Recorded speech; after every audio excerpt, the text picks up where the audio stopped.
Shalom, shalom. Firstly, I would like to announce that I am going to preach in Shona. So I have requested somebody to interpret for me. Sometimes, you know, when you speak in your language, you really get to where you want to get to. Yeah, here and there I might punch in a bit of some English, some Zulu and some Sutu. I'm a mixed bag.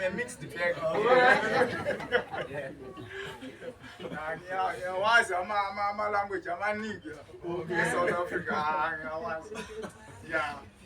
So I'm very much pleased. In fact, I will have to start greeting you. I'm very much pleased to see this congregation of the Lord. Amen. It is the Lord who invites people to the congregation. Yes. And you are here not by error. You are not here by any mistake. Amen. You are here because the Lord has counted you amongst those people who are supposed to be here. Amen. So that's the story, and we are happy that we are united in the Lord Jesus Christ. And this is the story that we are being told from time to time about Jesus, and it is the season of remembering the Lord Jesus Christ. Amen. Saka ndinoda kutenda zvikuru nyasha dzaMwari dzatisvitsa pano. Uyu Mwari unoshamisa kuburikidza nemwanakomana wake Jesu Kristu. Ndinogara ndichida kudzokorora nyaya iyi kuti Mwari haagoni kufananidzwa nevanhu. Ndinoramba ndichizvidzokorora nokuda kwokuti kune vamwe vanhu vanoramba vachidzokorora kufunga kuti Mwari wakafanana nevanhu. Ngoba bakhona abantu abaloko baphinda babona ngathi uje uNkulunkulu ufana nabantu. Kune vanhu vanoramba vachitotenda kuti Mwari unogona kutsvetwa pachinzvimbo chimwe chete nevamwe vanhu vavanokoshesa. Bakhona abantu abavuma ukuthi uNkulunkulu angabekwa endaweni eyodwa nabantu laba abacabanga ukuthi bona bafana noNkulunkulu. Nyangwe mukazosangana nemunana pakati pesangano rino, munana wakakura sei, munana iwoyo unongogona kuitwa nenyasha dzaMwari. Noma ungasihlangana nesimanga la esontweni, ayikho into eyenziwa ngomuntu la esontweni, konke okuyenziwayo okumangalisayo kuyenziwa uNkulunkulu.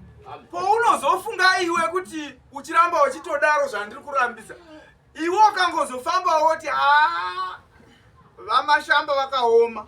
Wena nasohamba uthi hayi ubaba mashamba unzima. Uchingodaro unenge uchiti ndo vakachiratidza simba ravo. Mase usho njalo so ukuthi ubaba mashamba nguye uyenze lesimanga leso osibonile. Izvo isu tiri midziyo inoshandiswa naJehovha Mwari. Thina nje uNkulunkulu uyasebenzisa. Ndiyani ungagona kuti kana munhu akaenda apa akandoita basa achishandisa foshora, wofamba achiti foshora endaona apo yakaoma. Ubani ozothi amakabona umuntu osebenzisa ishavel aqenda bese umuntu ahamba athi hayi ishavel le iyaqenda kakhulu. Saka mukaona basa raMwari chibatwa rinobatwa nokuda kwenyasha dzaMwari. Mawubona umsebenzi kaNkulunkulu uyenziwa ngomusa kaJehova. Kuburikidza nomwanakomana wake Jesu Kristu. Nomntana wakhe uJesu Kristu. Ndiye wataunganira pano panyaya. Sikuthanele khona lana for yena. tanga tichibetserwa zvikuru ndoda kumanya kune zvadzidziswa nokuti padzidziswa zvakawanda panapa. Sizwe ngokuningi ngizoshesha nje ngoba sesifundile. Tadzidziswa pamusoro pakuti pane nyaya yaKristu wakanga achinda pakuidzwa nokuda kwokuti pane vaimupandukira. Sifundiswe ngokuthi uJesu wathemtwa ngoba bekunabantu bebamjikela. Amen. Yanga iri pana Matthew 26 Ivesi bekuMatthew 26 verse 31. verse 31. Zvikanziko vanhu ndoda kukuyambira hevakomana kuti usiku hwanhasi munenge muchinditiza imi vadzidzi vangu. uJesu wathi ngifuna ukunitshela nina ama-disciples wami ukuthi namhlanje ebusuku nizomjikela. Nokuti zvakanyorwa chomuchatiza hakusi nyaya yekuti munotya. Chinotanga kuitika ndochokuti kutiza kwenyu kunotozadzisa magwaro akanyorwa. Angeke ningibalekele ngoba nina niyasaba baba ukubaleka kwenu kuzogcwalisa lokho okubhaliwe encwadini. Nokuti Kristu wava muverengi weTora wakati tarirai zvakanyorwa zvichinzi ndicharova mufudzi nemakwai achapandakara. Ngoba yena uKristu beka umuntu ofunda iTora wathi yena kubhaliwe ukuthi ngizobetha umumelusi bese laba bamlandelayo bazobaleka. Tinokasera tichitaura tichiti isusu vaJudha vakauraya Jesu hazvisizvo. Sizokhuluma nje sithi abaJuda babulala uJesu. Chero tikati vaRoma vakauraya Jesu hazvisizvo. Noma singathi abaRoma ibo babulala uJesu. Nokuti magwaro aitaura kuti ndicharova. Unozviti ndicha ndiye Jehovha. Incwadi ibhaliwe iyasho ukuthi ngizobetha. Osho ukuthi kuzobetha ngubani nguye uNkulunkulu. Saka dzimwe mbiri dzatinofanira kupa kuna Jehovha tinozitsveta kuvanhu.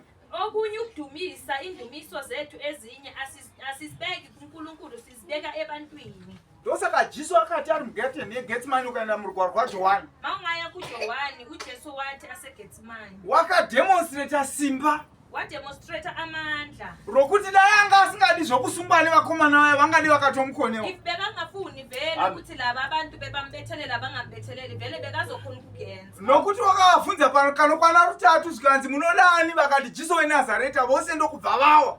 Ubabuzile ukuthi nina nithanda ubani bathi uJesu waseNazareta bese bonke bawa. Vakamuka vakamira futi. Bavuka bama futhi. Zvikanzi muri kudani zvikanzi Jesu weNazareta ndokubva vawa. Bathi uJesu waseNazareta bawa futhi. Asi havana kuchinja mission yavo. Mara bona bazanga bachinja mission yavo. Asi dambudziko romutendi wanhasi unochinja mission in 2 minutes unenge atosiya zvanga achimanya nazvo. Amakholwa asiyashesha ukuchinja imission yethu in 2 minutes uthola ukuthi akasakholwa umuntu sekachintshile ngoba mhlambe uhlangabezene nesomething. Ukanamata gore rose kana kuti makore 10 asi unogona kukanganiswa kunamata ikoko ne 2 minutes unenge abva pana Mwari. Amakholwa angakhonza nje umnyaka wonke or 2 years mara 2 minutes leya athola umuntu omphoqayo sekathi hayi mina ngisathandazi. Mina ndichanamati nokuti Sanhedrin vamashamba tavavona vanga vachitomwa doro. Athi mina ngisathandazi ngoba ngibona uElder Mashamba bekaphuza utshwala manje hayi mina ngisayifuna inkonzo leyo. Chawaregera kumwa doro kunamati hakusi kuti ndangandimwa doreni asi kuti iwe unorida. Into yenza ukuthi wena uyekela ukukhonza ngoba ubona uElder Mashamba enze okubi akusukuthi uyasola. Igadziriro yokutoda kulimwa. Awukusukuthi uyasola ukuthi uElder Mashamba uyaphuza mara inkinga ukuthi wena nawe bowulokuthanda utshwala lobo ukuthanda. So masubona uElder vele sobona ukuthi kungcono ubuyele utshwaleni. Kochi chinokubvisa pana Mwari kana vamunyoro atora mukadzi womunhu. Ayikho into engakususa kuNkulunkulu ukuthi uMr Mnyoro uyenze okubi. Uthathe umfazi womuntu bese wena utawusathanda uNkulunkulu ngalokho. Unobvire pana Mwari iwe wangochimuda mukadzi wacho watorwa yeye. Saka ndozvatokutsamwisa. Umfazi lothathwa ngomnyoro. Kusho ukuthi wena usafuni kuya esontweni ngoba bomfuna nawe umfazi lo. Right. Zvivi zvavamunyoro ndozvinokubvisa pakuroma kwako pana Mwari. Zakamnyoro zikukhipha njani kuNkulunkulu wena? Rugare vana Amen. Saka ava vakaipa vakagona kushingirira yangwe vaKristu aibvunza kuti munodani vodona munodani vodona asi vakaramba vakashingirira pamisheni yavo kuti Kristu nathi tinongombata. ababi noma kungaba njani abachinje abasheshi nje bakhwithe bekani labo bebabuzwa ngoJesu ukuthi nithanda ubani babone izimanga ukuthi nabaphendula ukuthi uJesu waseNazaretha bebawa ngamandla wakaJesu mara bona bazange bashifteke kule mission yabo so nina njengamakholwa nishifteka kanjani Amen. Vazhinji vangachi kuzopana paso kumuka na 3 o'clock vachinamata. abanye bebafundiswa lana ngendaba yokuvuka ngo3 Vati bathandaza mukena 3. Motopuwa allowance yokuti mukena 3 kana makoni wachimukena 4. kune allowance kuNkulunkulu ukuthi na uhluleka uvuka ngo3 ukuthi uzothandaza ungavuka nango4 Kune zvenyika kumasangoma akakuti mukana 3 iwe tinokotokwandika wavapo pakati penzira na half past 2 wakamirira kuti kumasangoma vele nabakutshela ukuthi u3 awuna allowance yokuthi mhlambe uzothi half past wena into okumele uyenze kumele uvuke ngo half past 2 ube khona endaweni ulinde u3 lo ashaye wena sokhona kudala asi zvamwari zvinokunetsa. mara oza kaNkulunkulu ziyanihlula mara zamasangoma niyakwazi ukuzenza Amen. Amen. Sure. Saka tavona kuti vakashingirira. sibonile ukuthi baqinisekeke Kristu akasvika pakubatwa. uJesu bamthatha Asi ava vakomana vakanga vasati Kristu asati abatwa vanopuwa kundiso yokunzi namatai. abafana laba abafundi bakaJesu uJesu angakabanjwi baphiwa indayela yokuthi bathandaze Izvo vachinzi namatai havasi kunzi namatai kuti ndisasumba kuti musare makasimba imi. uJesu nakakhuluma nabo ukuthi thandazana zangathi thandazana ukuze mina ngingabanjwi bekayenzela ukuthi bona uJesu nasekabanjiwe basale baqinile kuNkulunkulu Saka ndinonakirwa nokuti Judas Iscariot unozoti kwaye unoplecha kuti kana ndikakupai Jesu Kristu ndikakuratidzai munondipei. uJudas Iscariot wapleja washo ukuthi nina ke izitha zakaJesu mangizomletha kini nginikhomba ukuthi nangu uJesu yini engizonginika yona Hapana munhu unoita chinhu chakanaka akashewa mubayiro. ayekho ozenza okuhle ongatholi i-reward yakhe Chero ukaita chinhu chakanaka mukuipa kwacho. noma ungayenza okuhle Nokuti avo chavaita chakanaka kubata the correct man. into eyenziwe uJudas imbi mara uyenze kahle ngoba ukhonile ukubamba the right man Saka kana iwe waita chinhu chakanaka unowana mubayiro. Saka Judas akavhunza mubayiro wake. wena nawenza okuhle uyayithola i-reward that is why sibona noma uJudas bekayenza okubi mara ubuzile ukuthi i-reward yami yini Munondipa chii zvikanzi tokupa 30 pieces of silver. bathi sizokunikeza 30 pieces of silver Zvikanzi akamakadaro pakanaka. wathi hayi nakuthiwa ngiyabhadalwa hayi ngikuright Asi zvomunongoziva vakomana kuti inini manje ndiri mumwe wavo manje. bese uJudas wathi niyazi vele ukuthi mina naye nabo siyazwana singabantu abayi-1 nje Imi mochifamba nini tangosvikapo handizoiti zvokuti ndeuyu. mina mangifika ngeke ngisathi nangu ngoba niyazi ukuthi nami vele bayangazi Pane sigina wandichandotsvoda yeye ndiye uchange umuntu engiyomcabuza isho ukuthi nguye lo ngoba ngeke angifuni ukuthi babone ukuthi ngiyenzani asi zivai kuti kumashure Jesu wangatoudza vanhu vadzidzi vake kuti pakati penyu pano uchandipandukira. ara kumele nikhumbule ukuthi emuva uJesu vele besekabatshelile ukuthi phakathi kwenu ukhona ozongijikela Naiye Judas wakanga atovhunza kuti ndini kavaini here. naye uJudas ukhe wabuza ukuthi kungayenzeka ukuthi kube yimi na uJesu wathi ya njengokukhuluma Ndinofara nokuti Judas wakashingirira pamission yake. ngijabuliswa ukuthi uJudas waqina kule mission yakhe Zvisinei kuti Jesu vambotaura achitorya Paseka. azange abe nenkinga nokuthi uJesu ukhe wabuza wakhuluma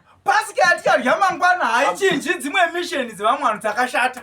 ipaseka esizoyidla kusasa kungayenzeka ukuthi omunye unemission eyimbi lana esontweni omunye angeke vele atshintshe noma adla isidlo kusasa Nokuti Judas wakatobvawo paPaseka akatoryawo.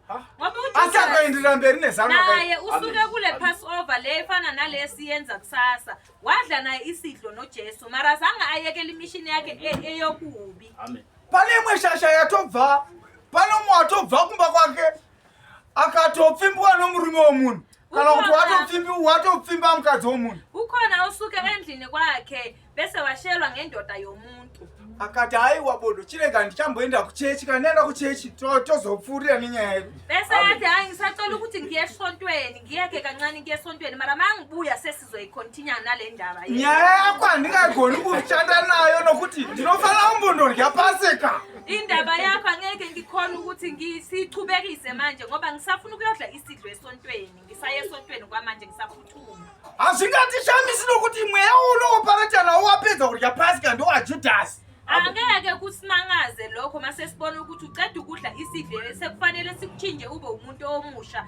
Uqhubeke nokubi ngoba siyabona ukuthi uleader wakho uJudasi nangu naye wakuyenza. Judasi unoti arya Paseka unotoita sokuti wakawana simba. uJudasi uthi nakaceda ukudla isidlo vele wayenza ngathi uthola amandla ukuthi ayenze lokho kubi lokho bekafuna ukuyenza. Saka wakati awana simbero akaendera mberi nemission yake akatengesa Jesu. Amandla ukuthi athengise uJesu. Chero isipakati pedu. Nathi phakathi kwethu. Tisati tablema zvedu Jesus kuti unotengesa Jesu. Singakasoli uJudasi ukuthi wathengisa uJesu. Iso hatina matengesero tinoita here Jesu. Ayikho na indlela esiyenzayo thina eyithengisa uJesu. Hatina here matengesero tinoita dzimwe hama dzedu. Azikho na izindlela zethu esizenzayo ezithengisa izihlobo zethu. Amen. Saka usati wapa Judas blame, iwe chimbotsvaga kuti are you not another Judas? Ungakamsoli uJudas ukuthi wathengisa uJesu, nawe kumele uzibheke uzinanzeselesise ukuthi wena awufani naye na uJudas. Saka Judas unoenda ondokusoda Kristu.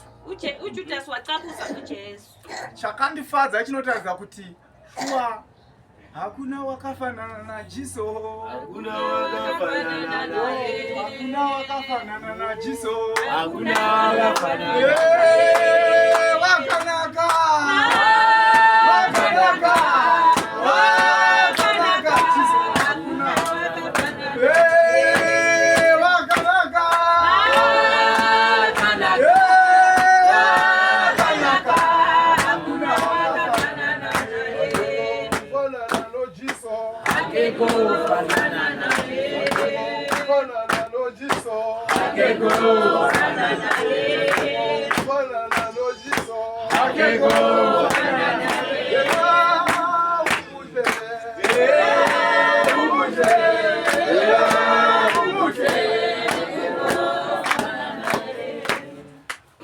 Jesu akutshoniwa netsono yokubu yokubitreya. uJesu bamcabuza ngencabuzo yokubetreya. Ndoda kuti mugoze noverenga zvaakataura. Ngicela niyozifundela lokho akukhulumile uJesu. Jesu unoti Uthi yena shamari, mngani meaning my friend, All right. ita zvawafambira. enza lokho okuzele mngani. Ndiani ungagona kuti muvengi wake wauya kuzomutengesa ati uri shamari yangu? Ubani ongakhona ukuthi isitha sakhe masiza kuye kuzombetray bese athi umngani. Wamuti shamari ende chero kukudana nezita rakho handingatombodi ndikala kukudana neremaduni nurigwa rinoratidza kuti Mina ngeke vele ngikubize ngegama lakho mawuyisitha sami, ngikubiza vele ngalelo gama lokuthi wena sitha. nokuda kwokuti ndaziva kuti uri muvengi wangu. Ngoba ngisuka sengazi ukuthi wena uyisitha Iso sami. Jesu unomboti achidzidzisa asati asungwa. uJesu wathi nakafundisa Ndinoti kwamuri dai vavengi venyu. wathi ngithi kini thandani izitha zenu. Kana mukada hama dzenyu masiyana siyene vahidheni nokuti vahidheni vanoda hama dzavo. Mani ngathanda nje isihlobo zenu ningathanda izitha zenu anihlukananga nabahideni abangakhonzi. Kuti unzi ude muvengi wako saka unoona sokuti shoko rinokosha. Mabathi ithanda isitha sakho vele ubona ngathi amazwi kaNkulunkulu anzima. Iko ndatomboti muvengi wangu hazvichanyatsi kuita kuti ndinyatso kumuda. Bese mina masekithi vele isitha sami bese after that ngimthande.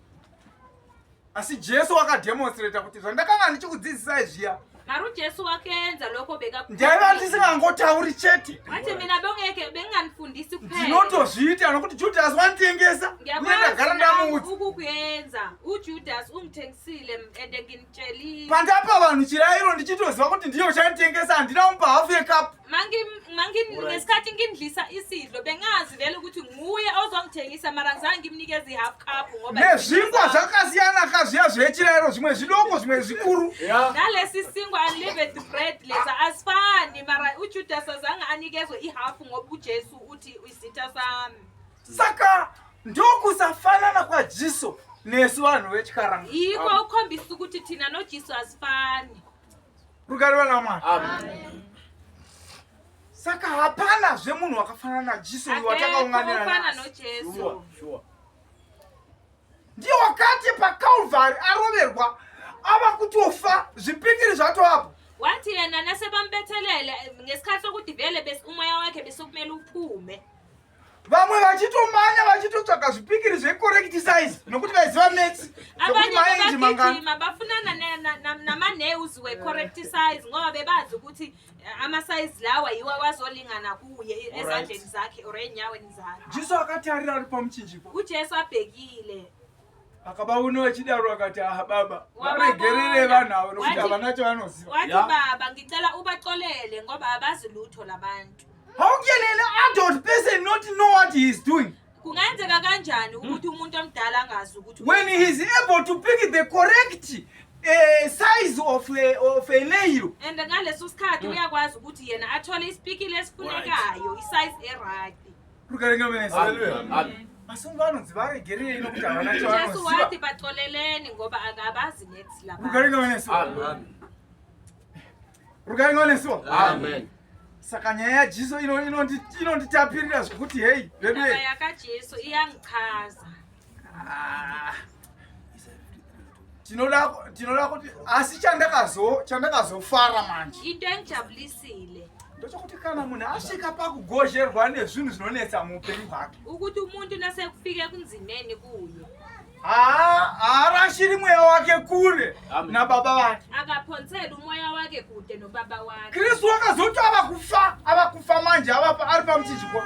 uJesu wathi nasekafa wakati ndinokumikidza mweya wangu kwamuri Baba. wathi umoya wami ngubeke ezandleni zakho Jehova.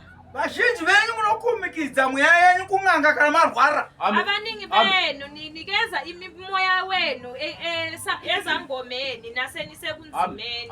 Munokumikidza mweya yenyu kuma-boyfriend yenyu muchirasha Mwari. Ninikeza umoya wenu kuma-boyfriends wenu nilahla uNkulunkulu. Vana baba munokumikidza mweya yenyu kuma-girlfriends yenyu muchisiya Mwari. Abobaba banikeza imoya yabo kuma-girlfriends balahla uNkulunkulu. Vanhu vanosiya nzira dzaMwari. Abantu bashiya indlela zakaNkulunkulu. Saka pane rwiyo runozondibata. Ikhona ingoma umculo Asi ndoda kuti kubva zvino nhasi toda kuti tibetserane kuimba rwiyo zvakanaka. Sukela namhlanje ngicela ningisize ukuthi sicule le ngoma kahle. Unonzi ndinongoda chistanza ichocho chinoti Mwari Baba vangu ndinoona vanhu Ngifuna nje vakasiya nzira yenyu. Isu ngatisati vakasiya nzira yenyu. Mwari Baba ndinoona vanhu takasiya nzira. Involve yourself. All right. Amen. Takasiya. Amen. Ikhona umculo othi wona uNkulunkulu wami ngiyabona abantu bashiya indlela zakho. Mina angifuni nje sicule ngale ndlela. Ngifuna mawucula uthi uNkulunkulu ngiyabona thina sashiya indlela zakho. Wena kumele usifake lapho. Baba vangu ndinoona vanhu takasiya nzira yenyu. Baba tarasika Mwari Baba vangu ndinoona vanhu tisutaka nzira zenyu. Baba tarasika Sigara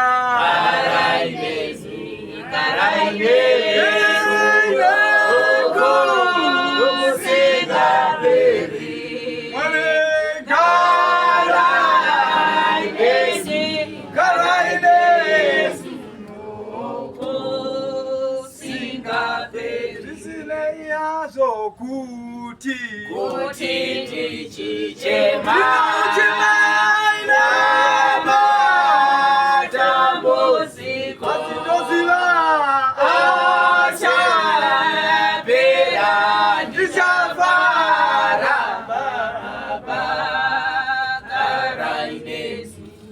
Oh, Mari Baba Bangu.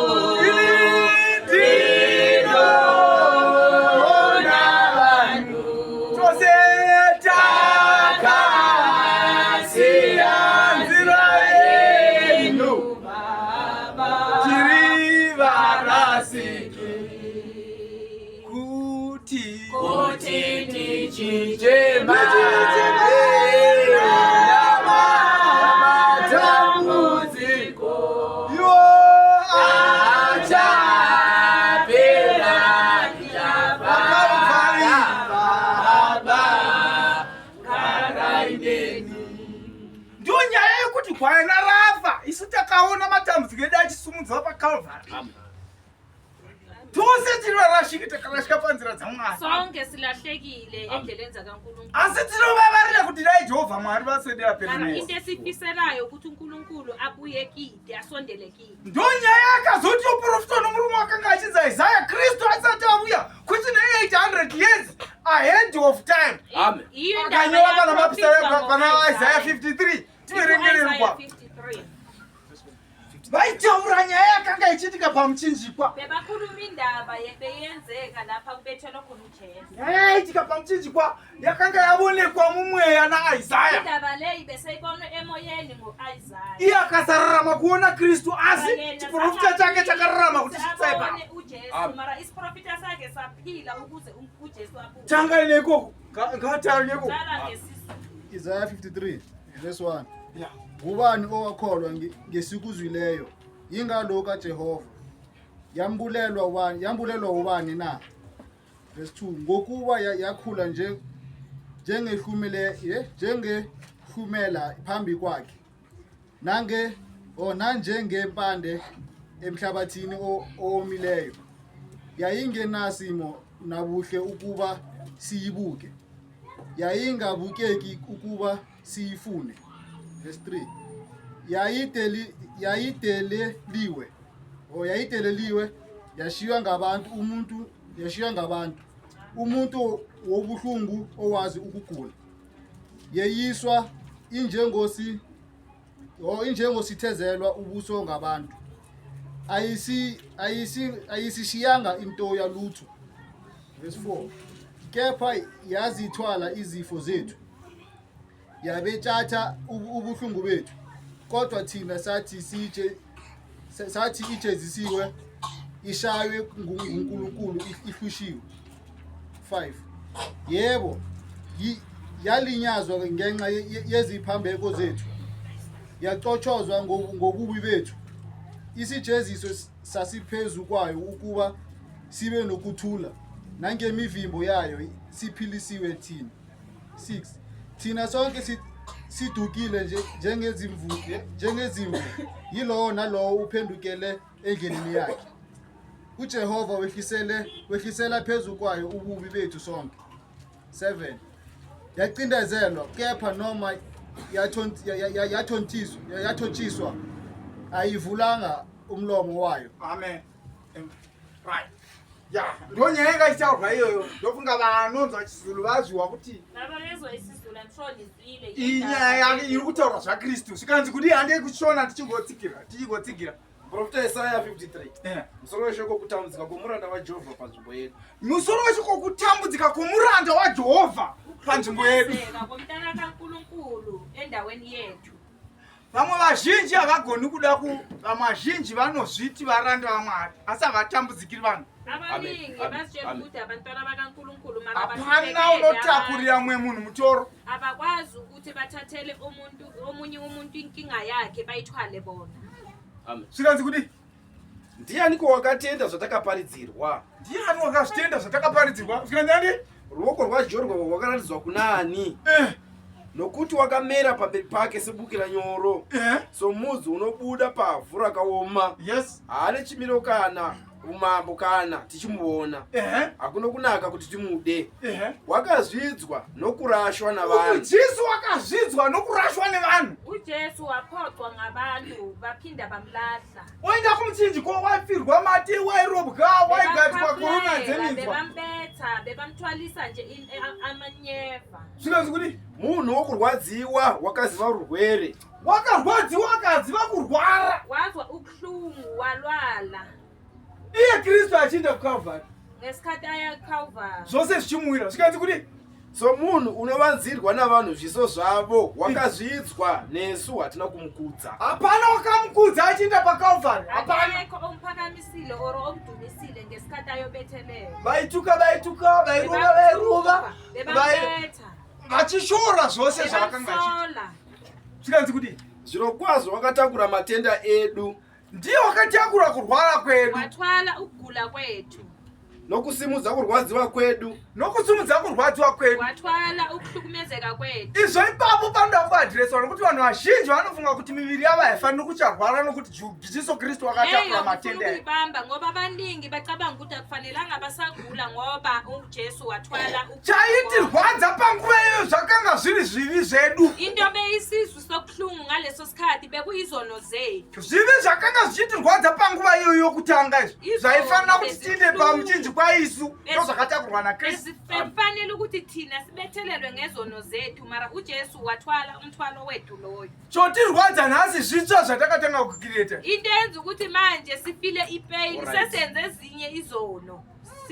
Sicalela phansi. Nyangwe tikarya chidyo mangwana Noma singadla isidlo kusasa. tikanzi tachena Kuthiwa sesibasha. tinototanga kugadzira zvimwe zvivi mangwana iwawo. Sicala vele kusasa lokhu kwenza izono. Rugariwe naMwari. Amen. Saka tina taifanira kunge takaparara nokuda kwezvivi zvedu. Bekufanele kube vele thina Takutakurirwa marwere. sabethelelwa ngezono zethu mara uJesu wathwala umthwalo wethu. Vamwe vongopomera Kristu nhema kuti by grace vachitadza. Abanye sebathi nje hayi ngegrace esiphila ngegrace. Kristu haana kumboti kana ndafa chinde munotadza nokuti zvandaripa zvinoripa nezvemuchaita. Bathi by grace ngoba bona sebacabanga ukuthi uJesu njengoba ufile wafela izono zethu kumele senze ezinye. And then uJesu azange asho ukuthi njengoba sengifele izono zenu hambani niyocalela bakabusha lokhu kufa kwami kuzoloko kugeza izono zenu enizoziyenza. Vazhinji vanofamba vachibudza vanhu zvisizvo. Abaningi bahamba batshela abantu okungasikho. Nevadzidzisi venhema variko vanodzidzisa futi kuti Kristu wakatotakura zvinhu zvedu saka tinongova nokuregerwa kune grace. Hakuna grace inotitadza ndikokupa grace. Ayikho igrace ethi enza isono bese ngiyakuxolela. Abaningi bethu sesihamba sithi senza izono ngoba yena uzosixolela uyaxolela. Iwono mwana wako ngamuti akuvara zvako ndine bandage ndikokubandage. Ungathi kumntanakho wena limala nje angizokubhandeja ngoba nginawo amabhandeji amaningi endlini. Haiwa rovela mutsoro pasi apo ndichakupa mapanado ndinawo akazara sagamuka. Shaya inhloko yakho phansi noma ingaba kuhlungu zokunikeza amapanado agcwele lapha endlini. Asi iwe chivi ndo chaunoda kubonderedzana nacho. Mara wena izono ufuna nje ukuthi uye uzenze. Nokuda kokuti unoti kune bandage rinonzi Kristu. Ngoba uzawuthi wena hayi amabhandeji akhona ngoba kunoJesu. Kune panado rinonzi Kristu. Ngoba kune panado elibizwa ngoKristu. Ukapinda mupombwe ukabuda, ukapinda mupombwe ukabuda. Uyafeba uyaphuma. Uchibva imomo ukaba mari dzevanhu. Mawusuka ekufebeni uyantshontsha. Unongoti grace. Bese igrace izongixolela ngoba kune grace. Oti murayiro wakatodza uchina simba. Murayiro uchina simba. Bathi umthetho Zvakadzi zvose zvomurayiro zvichashandi zviya zvamaenza. Asebenza ngoba kwakuya uJesu. The law is no longer in effect. Hey. Amen. Asikana watorerwa murume wako utanga kuti kuita here mutadzi chaiye iwe nokutorerwa mukadzi murume wako. Indoda yakho vele uyakwata ukuthi mara lo mama usile uthatha indoda yakho. Handiti hakuchina murayiro. Mara ngoba uthe wena usekumthetho. Tadi kungogara zvamatenda kuti hakuna murayiro. Njengoba wena uthe akusekumthetho kumele siphile nje njengezinja ngoba wena uthe awusekumthetho. Kutorwa kwomurume wako ngakungotakurwa naKristu. Ukuthathwa kwendoda yakho. Nokuti murayiro hauchina basi. uKristu uzokugugela umthwalo loyo ngoba wena uthe umthetho awusekho. Kutorwa komukadzi wako hakuchina maturo. Ukuthathwa komfazi umfazi wakho Nokuthi murayiro uchina basi. ngoba wena uthe umthetho awunandaba. Kana mozogara murayiro hauperi. Yes. Umthetho angeke uzuphele ukhona kumele siphile kuwo. Munorevera Kristu nema. Nimcambela amanga uKristu. Kristu wakataura kuti handina kuuya pano kuzoputsa murayiro kana vaprofita. Uthi yena uKristu nakabuya ngizanga lana ukuthi ngizomosha umthetho or abaprofita. Ndakauya kuzozadzisa. Ngibuya kuzogcwalisa. Kuzadzisa hazvirevi kuteura zviri muhokozi tanga ugcwalisa ngeke uquthe lokho kukhona bese uyagcwalisa. Mawugcwalisa ugcwalisa lokho kukhona kukhona. sei muchida kuteura murayiro. Wena ufuna ukuqala ucithe bese ugcwalisa kanjani ngeNew Testament wena ucithe iOld Testament. Ngatisati manema. Singadakwa amanga lana. People pretend not to know what they are doing because they want to engage in sin. Amen. Hatina mzotinoti murayiro hauko. Alikho ilanga esizothi umthetho. Chero mukahwavatoa kuparidza tichi murayiro uko bodo tisitenge tiyangondosunuka panguva iyo. Noma ungazwa nje umunye ashumayela athi umthetho uko kumele wazi ukuthi no umthetho ukhona mara yena lo ushumayelayo uye ufuna ukwenza isono so ufuna ukuzama ukujustify isono sakhe. David ndiye wathi wamdikano waMwari asi wakatora mukadzi waUria nokuti shashaenda wamtora mukadzi. Bathi David ngoba uNkulunkulu bekamthanda mara niyazi ukuthi eBhayibhelini uDavid wathatha umfazi wakaUria mara uJesu uNkulunkulu waloko aqhubeka amthanda ngoba yena umuntu vele usuka sekazithanda umunye umfazi womuntu. Iye Solomon wathi wanochenjera rwose waiva nemadzimai 700 nevamwe vebhasira 300. Bathi yena uSolomon niyazi ukuthi bekahlakaniphe kakhulu mara bekanabafazi 700 nama-concubines manje mina ke ngingahlulwa yini. Vanhu vamazuva ano voshandisa shoko raMwari kupinda muzvivi. Abantu abaningi lamalanga sebasebenzisa izwi likaNkulunkulu ukuthi bayenze izono zabo. Saka tauya kuzozisana kuti kuna wakafanana naJesu. Sizofundisana ukuthi akekho ofana noJesu. Mwari baba vangu ndichigara pasi ndinobona vanhu vechakasiya nzira yenyu Tarasika Mwari baba vangu